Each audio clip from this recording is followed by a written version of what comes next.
Carco Lounge for the sports hit list by the fans and for the fans. We just finished watching the first 2 episodes of The Last Dance, the Michael Jordan and the Chicago Bulls documentary. So we hopping on the Zoom to discuss it. I got the coach in the building, Coach Womack. How you doing, bro? Thanks for joining me. I'm good. Thank you for having me, man. We have Manny in the building. Manny, what's going on, bro? Thanks for joining me on the Zoom.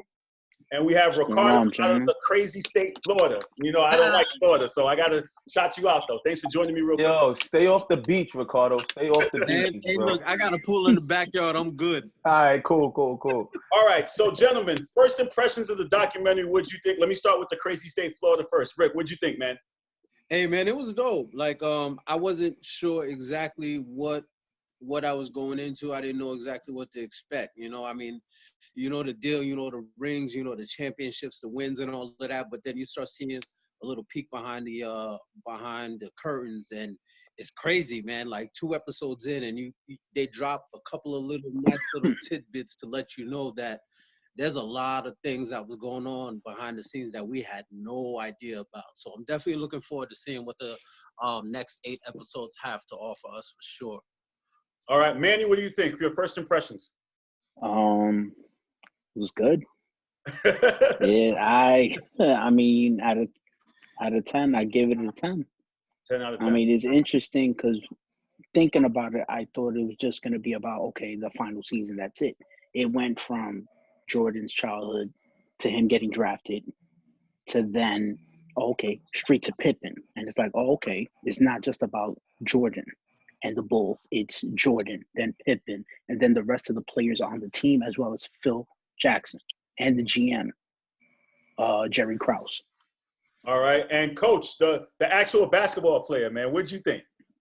I think it was great, man. Like Manny said, I was joking with my friends. We was in a group chat. I said they should have called this first 2 episodes the first dance, because it was a lot of MJ, a lot of North Carolina, a lot of Williams. You know, where he grew up in Wilmington, North Carolina. But I as every filmmaker, they're setting the stage. You know, they're introducing the characters in a great storytelling way, so we can identify with them as not just Michael Jordan, the basketball player, but Michael Jordan, the person, where he grew up and what made him who he is, which he was one of the driving forces in that great team. So I think they did a great job of just building these cast of characters, you know, making the recipe to the cake: flour, milk, eggs. You know, they set it all up. And once we get into the meat and potatoes of this documentary, we're really going to see these characters come together and come to life. Now, one thing that stood out to me that was a jaw-dropping was when we found out that Jerry Krause told Phil, "This is your last year. Regardless if they win or not, regardless how many games they win, this is your last year." Let me start off with Coach. Coach, what did you think when you heard those comments? I wasn't taken back because, you know, as an avid, you know, basketball guy who really does a lot of research, I kind of knew the history in terms of Krause. I knew that he said that before I watched the documentary. And, you know, looking at it at both ways, you know, it's a lot of egos. And he'll admittedly, you know, rest in peace. He probably would admit it too. His ego, he wasn't getting the credit he deserved for the Horace Grant draft, for the Scottie Pippen draft, for the Charles Oakley trade. He organized that for Jordan, you know, bringing Jordan in. And he really built that team just as much as anyone, and he wanted the credit. You see all the billboards with MJ on it. You got the Buddha Master and Phil Jackson. Pippen is an all-star. He felt like, you know, I'm the odd man out and nobody's respecting me. So, you know, kind of like with Dame Dash and Jay-Z, you know, he said, you know what, I'm going to build another Hov. And we kind of see how that panned out the next couple of decades. Manny, what were your impressions about Krause and how he was handling It's crazy because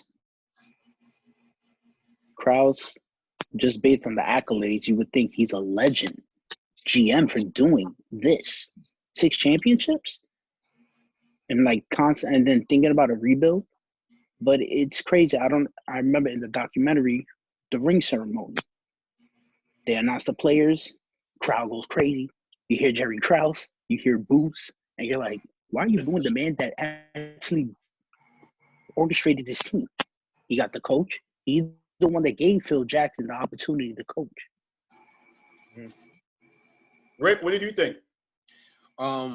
I think, piggybacking off of both of their points, it gets down to that point where it's like, I'm the one making these calls. I'm the one pulling the strings. I'm the one calling the shots.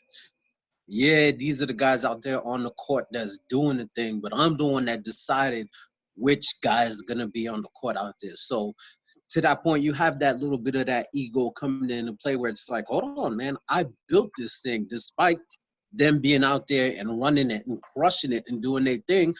I'm the one who put it together. So why isn't my name out there in the bright lights in the headlines?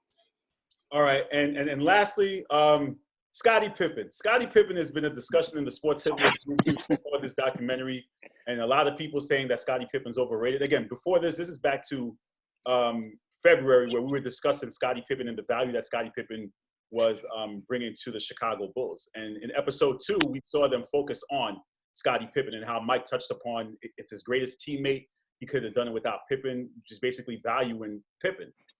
Then we get into Pippen's contract situation where he was getting paid $17 million over 7 years. A lot of people feel like Pippen made the wrong decision. Some people feel that Pippen was robbed of that decision. Matt, what do you think in terms of, and you've dealt with contract negotiations and you've been that player in that seat. What were your thoughts about the whole Pippen contract and his value to the Bulls? I mean, Pippen's value is, you can't rate it. You know, Michael, he heard it from the horse's mouth, or the goat's mouth, as I like to say. Mike, he said it. He said, any championship that I got is because of Scottie Pippen. And I think there's a difference between seeing Scottie Pippen as an important piece and then what others try and put Pippen as in terms of like a top 10 player all time just to negate Jordan's legacy. And that's the difference of opinions, what you get. But just to go into the contract situation, at that time, the NBA market wasn't what it was when it got to 97, 98. And Scottie said it. I needed to take care of my family. $18 million over 7 years sounded amazing at that time. That was his worth when he signed the contract. Now, did he get better? Yes. And that's when your agent comes in and those negotiations have to start. I would go, if you go back in time, of course, Scottie probably would have held out. You know, he probably would have sat out. He did hold out that season with the injury. We all knew, most of us, that he could have got surgery in the summer. He decided not to. And it kind of backfired because, you know, the Bulls struggled in the beginning, but they went 24-11 without him for those first 30, 35 games. So they showed they could still be at a high level. And I think Scottie came back and said, you know what, I just got to win at any means, and I'll get the money at the back end. And you see with his career, he got money after it. But I think both sides of the business, it's a business at the end of the day. It's the NBA business. It's not friends. It's not family. It's a business. So both sides were fighting for their business. Rick, what do you think? Did Scottie get robbed, or did he make a poor decision at that time for in terms of knowing what he was worth? So I'm gonna use Miss Deborah Coulange's words and say it's 50-50, man. You know, I don't want to say he got robbed. Did he get paid under his worth? Absolutely. But again, at the time, in his mindset, that was the best deal out there. Now, maybe you wait another year or so, it could have been a completely different story.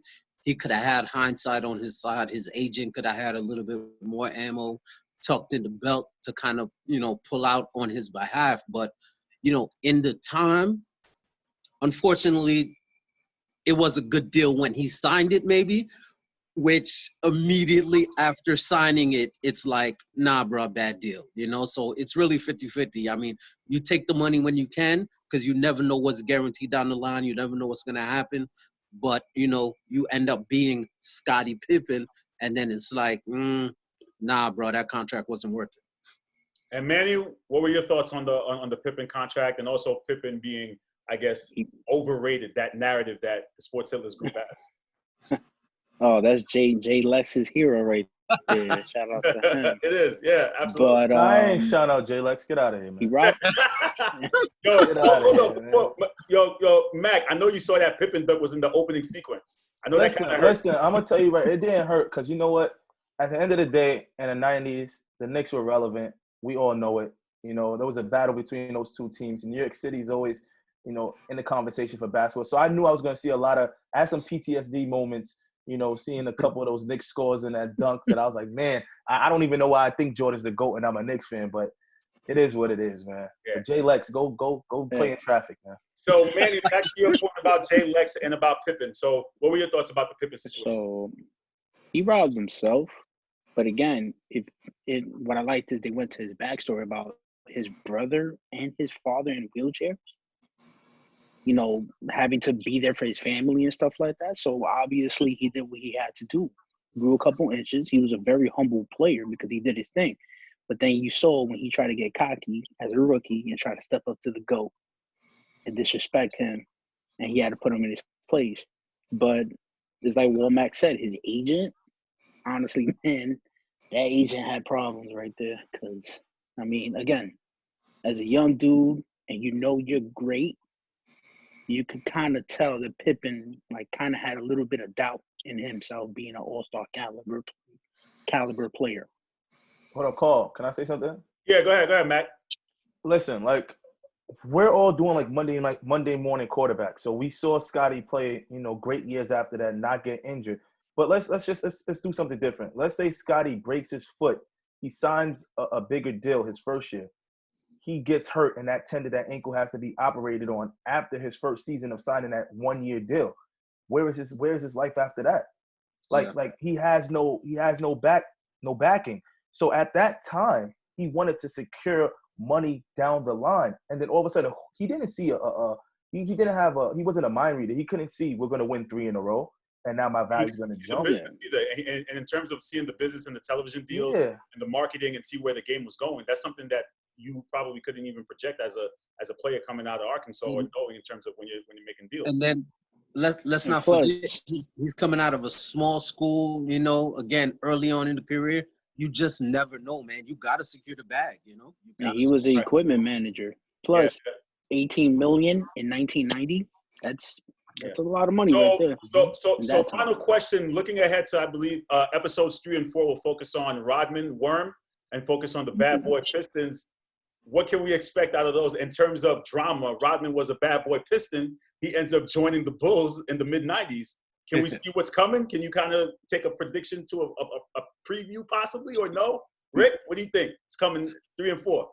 So me, first and foremost, I made the mistake of accidentally watching on ESPN2 and it was censored while ESPN regular was uncensored. Oh, man. So I'm a damn sure, make sure I'm watching regular ESPN for episodes 3 and 4 for the Rodman editions, man. I mean, I could imagine those could possibly be the more interesting episodes of the entire series. So I'm definitely looking forward to seeing, again, we mentioned that, a peek behind that curtain. Nobody wants to peek behind the curtain. Well, we don't want to peek behind the curtain more than we do Dennis Rodman's lifestyle, that transition from the Bad Boy Pistons where he hated the Bulls and Michael Jordan going up against them tough, transitioning into being his teammate and helping him achieve that status and whatnot. So I'm really going to be interested to see from Rodman's standpoint what that transition was like, going up against the GOAT and then being his teammate to help him raise the level, raise the bar to become that GOAT. All right, Manny, episodes 3 and 4. What are you looking forward to for that? Isaiah Thomas. Yeah. He's been in a lot of talks.